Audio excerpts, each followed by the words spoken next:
Bem-vindo a Provérbios para Viver Bem. A nossa meditação no livro de Provérbios com ensinos práticos da Palavra do Senhor para o nosso dia-a-dia.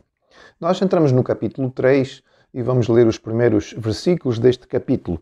Chama a sua atenção para perceber que neste capítulo, nesta parte, nós vamos encontrando aqui algo que é característico da poesia hebraica. Os versículos ímpares e os pares estão de certa maneira ligados entre si. O ímpar apresenta uma orientação, ou a forma de como a coisa deve ser feita, a orientação dada pelo sábio. E o versículo par, que vem logo a seguir, dá uma consequência, ou seja, faça isto, o resultado é este. Faça isto, o resultado é este. Muito interessante. Todos nós queremos viver vidas confiantes, com segurança. Todos nós queremos nos sentir bem, queremos sentir que a nossa vida está na direção certa. E como é que é possível viver assim com confiança? O texto nos diz o seguinte nos primeiros 8 versículos do capítulo 3. Provérbio 3, a partir do verso 1, diz: Filho meu, não te esqueças dos meus ensinos, e o teu coração guarde os meus mandamentos, porque eles aumentarão os teus dias e te acrescentarão anos de vida e paz. Não te desamparem a benignidade e a fidelidade. Ata-as ao pescoço, escreve-as na tábua do teu coração, e acharás graça e boa compreensão diante de Deus e dos homens. Confia no Senhor de todo o teu coração e não te estribes no teu próprio entendimento. Reconhece-o em todos os teus caminhos e ele endireitará as tuas veredas. Não sejas sábio aos teus próprios olhos. Tema ao Senhor e aparta-te do mal. Será isto saúde para o teu corpo e refrigério para os teus ossos. Interessante, não é? Bastante claro e muito útil. O primeiro dos 4 conselhos que vamos ver hoje é bastante direto. Guarda os mandamentos, ou seja, procura seguir a lei do Senhor.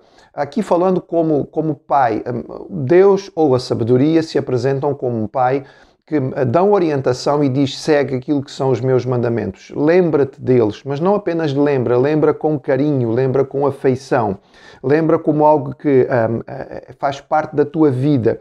É interessante porque o texto nos diz a respeito daquilo que vai ser a consequência disto, ou seja, nós devemos obedecer a Deus por prazer, por alegria, por satisfação, por compreender que é o melhor. E quando isto acontece, ou seja, quando nós temos a palavra do Senhor diante de nós, o texto diz que nós vamos experimentar a paz de Deus, anos de vida e paz.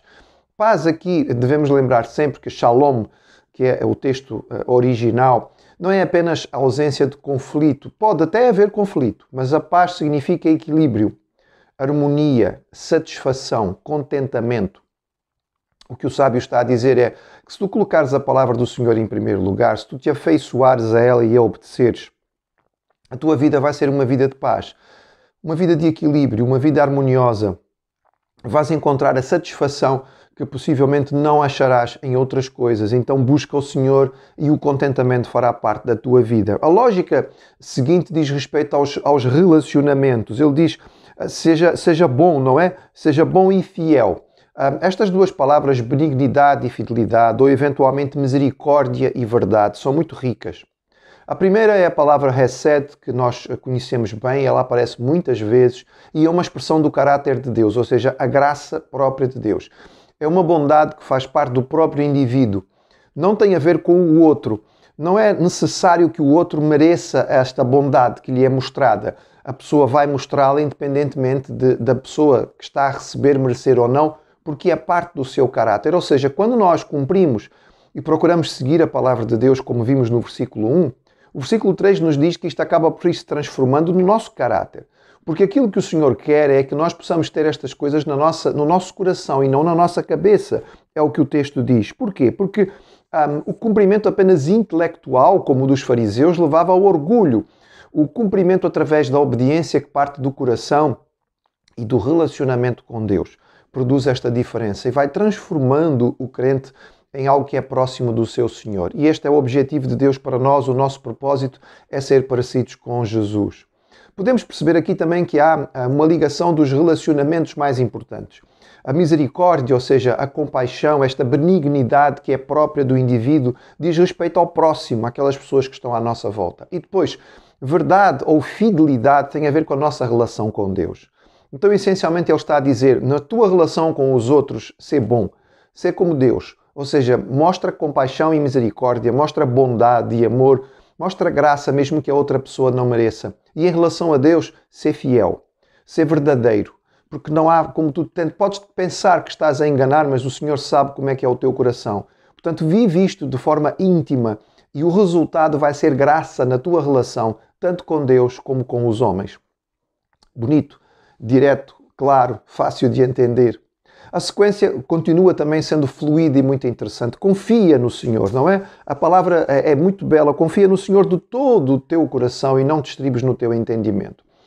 A ideia aqui é uma ideia original, tem a ver com fardo, com peso que nós carregamos. A ideia da confiança significa lançar o fardo sobre alguém. Imagine que você tem uma carga pesada, chega a um lugar e quer se desfazer dela, não quer lançá-la direto ao chão. Procura uma mesa, uma cadeira, um banco, um lugar onde possa colocar. Mas só vai colocar a carga em cima deste lugar, só vai despejar a carga, imaginemos que seja uma carga mesmo pesada, se você tiver confiança de que aquilo vai aguentar. Se você olhar para aquela mesa onde você vai lançar o seu fardo e olhar para aqueles pés e dizer assim, se eu puser este fardo aqui, esta mesa vai desabar. Não vai fazê-lo, é preciso confiança.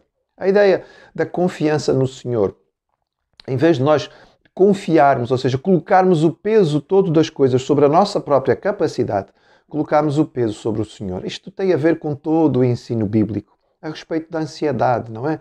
Quando Paulo escrevia aos Filipenses e colocava as alternativas, não andeis ansiosos por coisa alguma, antes as vossas petições estejam em tudo conhecidas pelo Senhor com ações de graças. A ideia é exatamente a mesma. Há uma alternativa. Ou ficamos ansiosos, porque estamos carregando um peso e confiando na nossa própria capacidade, nos nossos recursos, na nossa inteligência, na nossa razão, na nossa experiência. Ou nós vamos descansar no Senhor. Nós vamos levar isto a Ele em oração, porque esta é a forma de descansar. É conversar, é abrir o coração, é dizer ao Senhor e depois saber que Ele vai estar a agir. Esperar que Ele nos dê direção. E a resposta disto é, naturalmente, de forma muito bela, Ele vai endireitar as tuas veredas. A ideia de caminho é a ideia de vida. A ideia de caminhos, como diz aqui, é a ideia de escolhas. A vida é feita de decisões.